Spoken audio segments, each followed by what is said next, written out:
साथियों, स्वागत है एक बार फिर आपका अपने YouTube चैनल हिंदी वादी ज्ञान पर। कहानी चल रहा है आल्हा उदल के वीर गाथा का और उसमें हम सुन रहे हैं बौना चोर के विवाह की कहानी। पिछले भाग में आपने देखा कि महोबा और हीरागढ़ की सेनाओं के बीच सुबह से शाम तक एक भीषण युद्ध लड़ा गया।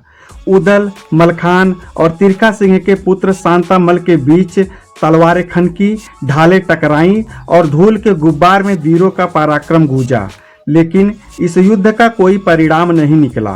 दोनों सेनाएं थककर अपने अपने खेमे में लौट गई और अब रात के अंधेरे में दोनों पक्ष अगले दिन की रणनीति बनाने में जुटे थे। तो कहानी में आगे बढ़ें इससे पहले आपसे वही रिक्वेस्ट कि अगर आप हमारे चैनल पर पहली बार आए हैं तो चैनल को सब्सक्राइब करें, वीडियो को लाइक करें और ज़्यादा से ज़्यादा शेयर करें।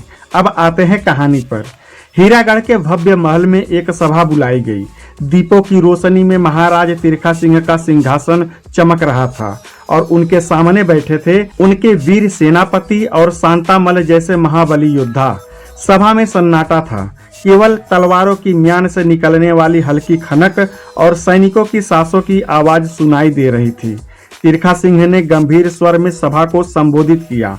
उन्होंने कहा कि हीरागढ़ के शुभचिंतकों, मेरे वीर सेनापतियों, आप सभी की देशभक्ति और स्वामी भक्ति पर मुझे गर्व है, लेकिन आज का युद्ध बिना परिणाम के समाप्त हुआ। महोबा की सेना ने जो पराक्रम दिखाया उससे साफ है कि हमारा शत्रु किसी भी मोर्चे पर कमजोर नहीं है। हमें कल के युद्ध के लिए ऐसी रणनीति चाहिए जो हमें विजय दिलाए। बोलिए, आप लोगों के क्या सुझाव हैं? उनके शब्द हवा में गूंजे और तभी सभा में एक हलचल हुई। शांतामल, जिसका कद विशालकाय और चेहरा वज्र सा कठोर था, खड़ा हो गया। उसकी आंखों में आग थी और आवाज में आत्मविश्वास। उसने गरजते हुए कहा, महाराज, कल का युद्ध मैं अकेले लड़ूंगा। मुझे आज्ञा दीजिए, मैं महोबा की सेना को धूल चटा दूंगा। सभा में बैठे सभी वीर उसकी ओर आश्चर्य से देखने लगे। शांतामल का साहस देखकर कुछ के चेहरे पर मुस्कान थी तो कुछ के मन में संदेह। तिरखा सिंह ने शांतामल की ओर देखा और मुस्कुराए। शांतामल, मुझे तुम पर पूरा भरोसा है, उन्होंने कहा, लेकिन मेरे मन में एक और योजना है, उसे भी सुन लो। सभी सभासदों की निगाहें अब राजा पर टिक गई। तिरखा सिंह ने अपनी चतुर योजना खोली। कल मैं और शांतामल बिना सेना के केवल अपने हाथियों पर सवार होकर महोबा के खेमे में जाएंगे। वहां हम कूटनीति का सहारा लेंगे। हम कहेंगे कि हम बौना चोर के विवाह के लिए तैयार हैं और जैसा महोबा वाले चाहेंगे वैसा ही होगा, लेकिन इसके बदले उन्हें हमारे पुत्र प्रीतम सिंह को रिहा करना होगा। जैसे ही प्रीतम सिंह आजाद होंगे हम महोबा की सेना पर टूट पड़ेंगे और उनके वीरों का एक ही दिन में सर्वनाश कर देंगे। यह सुनकर सभा में एक सन्नाटा सा छा गया। फिर तालियों की गड़गड़ाहट गूंज उठी। सभी ने तिरखा सिंह की इस चतुर योजना का समर्थन किया और सभा समाप्त हुई। अब अगले दिन की तैयारी शुरू हो गई। सूरज की पहली किरण जैसे ही धरती पर पड़ी, तिरखा सिंह और शांतामल अपने विशालकाय हाथी पर सवार होकर महोबा के खेमे की ओर निकल पड़े। उनके पीछे कोई सैनिक नहीं था, केवल धूल का एक गुबार था। जैसे ही वे महोबा के खेमे के नजदीक पहुंचे, वहां के सैनिकों की नजर उन पर पड़ी। तुरंत महोबा के खेमे में हलचल मच गई। सैनिकों ने अपने धनुष बाण संभाले और ढाले उठा ली। खबर आल्हा तक पहुंची, जो उस वक्त अपने तंबू में अगले युद्ध की रणनीति पर विचार कर रहे थे। आल्हा ने बाहर आकर देखा तो दो विशाल हाथी धीरे धीरे उनके खेमे की ओर बढ़ रहे थे और उन पर सवार थे तिरखा सिंह और शांतामल। आल्हा की भौहें सिकुड़ गई, लेकिन उनकी बुद्धि तेज थी। उन्होंने अपने सैनिकों को इशारा किया और कहा, रुक जाओ, हमला मत करो। इनके साथ कोई सेना नहीं है, शायद ये किसी खास मकसद से आए हैं। सैनिक अपनी जगह पर खड़े हो गए, लेकिन उनकी आंखें उन दो महारथियों पर टिकी थी। तलवारें म्यान में थी, लेकिन हाथ उनके मुठ पर। अगर जरा सी भी गड़बड़ हुई तो न हाथी बचेंगे न उन पर सवार वीर। तिरखा सिंह और शांतामल ने अपने हाथियों को तंबू के पास रोका। जैसे ही तिरखा सिंह और शांतामल महोबा के तंबू के पास पहुंचे, उनके हाथियों ने एक गहरी चिघाड़ मारी, मानो युद्ध का शंखनाद हो। तंबू के बाहर खड़े सैनिकों ने उन्हें घेर लिया, लेकिन आल्हा ने इशारा किया और सैनिक पीछे हट गए। आल्हा आगे बढ़े और जोरदार स्वर में बोले, स्वागत है हीरागढ़ के महाराज, लेकिन यह बताइए आप बिना सेना के हमारे खेमे में क्यों आए हैं? क्या यह कोई नई चाल है या आप शांति की बात करना चाहते हैं? तिरखा सिंह ने अपने हाथी से उतरते हुए कहा, वीर आल्हा, हम युद्ध के लिए नहीं बल्कि बातचीत के लिए आए हैं। हमारा मकसद खून खराबा नहीं है बल्कि इस विवाद को सुलझाना है। उनकी आवाज में गंभीरता थी, लेकिन आल्हा की आंखें उनकी हर हरकत पर नजर रखे हुई थी। शांतामल भी अपने हाथी से उतरा और उसकी मांसपेशियां तनी हुई थी, मानो वह किसी भी पल युद्ध के लिए तैयार हो।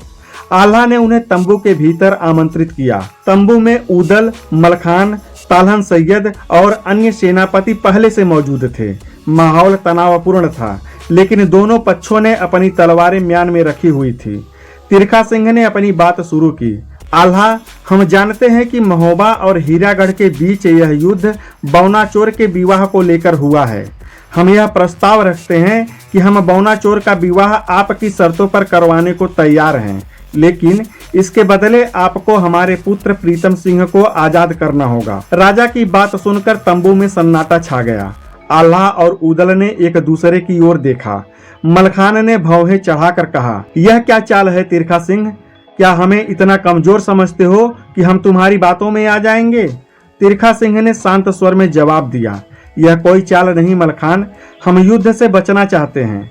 प्रीतम सिंह को आजाद करो और हम बौनाचोर का विवाह धूमधाम से करवाएंगे।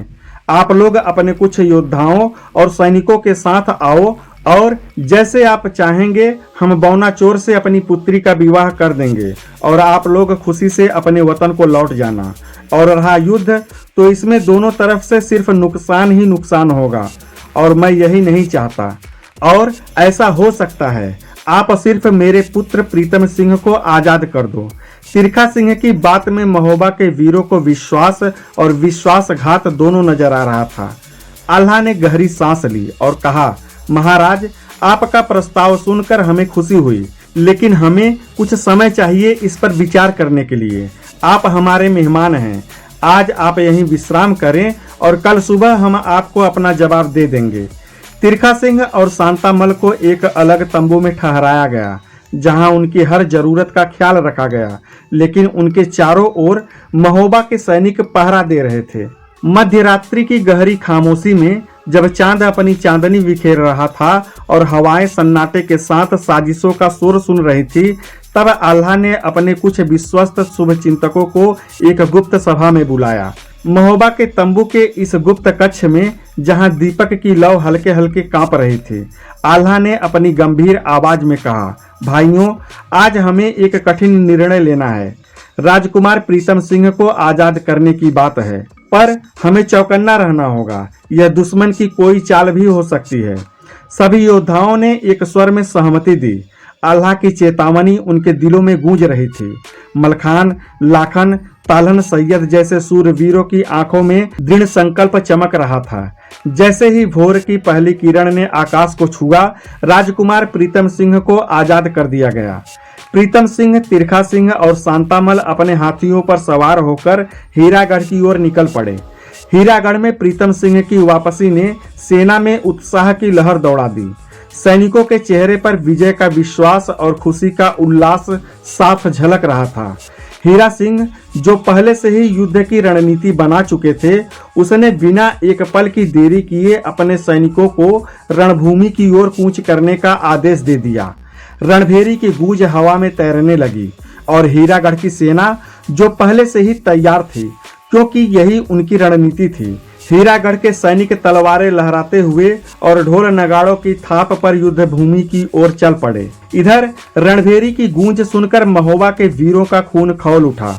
उन्हें एहसास हुआ कि तिरखा सिंह ने उनके साथ विश्वासघात किया है। आल्हा की भौहें तन गई और उनकी आवाज में गुस्से की आग साफ सुनाई दे रही थी। उन्होंने उदल को बुलाकर कहा, उदल, सभी सेनापतियों को साथ ले लो और आज हर हाल में इस युद्ध को समाप्त कर दो। तिरखा सिंह ने हमें धोखा दिया है और अब इसका जवाब हमें रणभूमि में देना होगा। उदल ने सिर झुकाया और मलखान, लाखन, तालहन सैयद और बावनगढ़ के राजाओं के साथ मोर्चा संभाल लिया। रणभूमि में सैनिकों के सामने खड़े होकर उदल ने सैनिकों को संबोधित किया। उसकी आवाज में जोश और क्रोध का तूफान था। भाइयों, यह युद्ध हमारी आन बान और शान का युद्ध है। तिरखा सिंह ने हमारे विश्वास को तोड़ा है।